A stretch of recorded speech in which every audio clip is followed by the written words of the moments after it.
Welcome back, listener. Before I get reading chapter 4, I'd like to give you a little background. I set the book in 1946-47 because I thought it would really be fun for my readers to find out what it was like before cell phones and computers and all of the satellite transmissions that living on a remote island today would make communication with everybody else possible, because all the things that these kids had were a party line phone system and the ferry. So I really wanted kids to get in touch with the fact that in a pastime, life was simpler, but not simpler. So without further ado, here is chapter 4, the crime scene. Lily, I heard Mom's voice from some echo chamber. I'm getting up. Stop shaking me, for Pete's sake. You fainted, Mom announced as I picked my head off the kitchen table. I have to get to the Buccaneers, Mom. Can you help? You need to tell me who they are, and I could use the telephone chain from the Mother's Auxiliary to contact the mothers who will tell their kids. No, no, no, Mom. I don't want every Tom, Dick, and Harry in on this. Everyone will be out there checking on the fire as it is. Evidence will be destroyed. Sorry, I'm not thinking straight. I'll call Wing Frank and have him use our own secret messaging system, which is, if I tell you, it won't be a secret system anymore. Mom glared. I looked at my shoes. Since my dad died in a boating accident 2 years ago, Mom has begun to lean on me, wanting to know every little detail of my life. My choices are telling her what she wants to know, tell her I need to have some privacy, or just lie. A mental picture of my guardian angel weeping in the corner, pointing a finger at me and calling me a liar tries to lodge in my brain. I banish it. I have work to do. Mom, it's no big deal. It's just a way to get in touch on this very insulated island. I can't tell you without breaking trust with the other Buccaneers. She nodded, looking resigned and rejected. Mom, she looked up. I love you, but everyone needs something of their own. She nodded again. Do you feel okay? She asked, getting back to business. I think so. She left me to do what I needed to do. The telephone sat on a small table in a hallway off the kitchen. I pulled out the even smaller chair Mom had restored from a dumpster diving expedition on Main Island. All the phones on Fred were on a party line, but you could call a person's number, and if no one else was on the line, the call would be private. We had a way of getting around that, of course, code.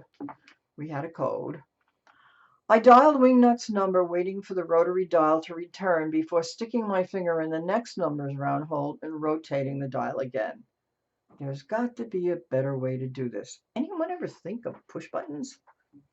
Wingnut picked up, and I heard three other clicks, a dead giveaway that others were listening in. Friend or foe? Who knows? The weather in Bermuda is approaching gale force, Beaufort 9. We use the Beaufort scale, which the weather department uses to judge the speed of winds, to indicate what level of emergency we were facing. 9 is the ultimate emergency. Wingnut hung up and would then call the next number in our chain. Mom returned with clean clothes and a towel wrapped around her head. She was very pretty, even with the tired frown lines between her brow. I'm going to take a look at what's left of our shack. I grabbed a jacket and Mom pulled me back. It'll be dark before you can get back. Wait until tomorrow. I don't like this situation one bit.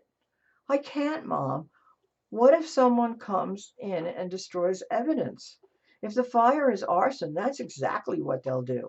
I heard that arsonists are known to linger around their fire or visit the scene later. Where does she get this stuff? Mom muttered. She dropped my arm with a sigh. All right, but I'm going with you. Taking the towel off her head and cramming a wool cap over her damp hair, she grabbed keys, locking the door as we left. She was upset. We never lock doors here, I thought. The path that would take us to the shack was easily accessed from behind our house. It led along the beach. It was quiet, a fog gently rolling off the surf, as it did almost every late afternoon. Dog walkers dotted the line along the surf. A few minutes into our walk, I picked up the odor of charred wood. Mom said nothing, and I was glad. My brain churned, trying to make sense of all the unanswered questions. Was it an accident? I didn't think so. If it was, and who did it? Was it related to the stolen money? How am I going to protect the ruined clubhouse until tomorrow, especially since we had school? The smell got so strong that I looked up expecting to see the smoldering ruins. A figure was appearing and disappearing among the burned timbers that remained upright. I ran towards the site and yelled at the top of my lungs, "Hey, stop! Who are you?"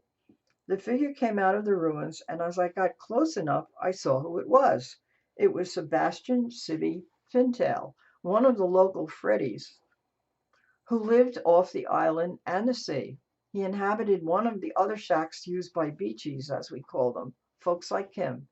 He was a character, really eccentric, but a good guy. He knew about the Buccaneers, having admitted to listening in on our meetings. "Civvy, find anything interesting?" "Not yet, Lily," he said, quickly deciding not to use my code name in case Mom was not in on our little organization. "I am that sorry that you lost your clubhouse. Did you see anything?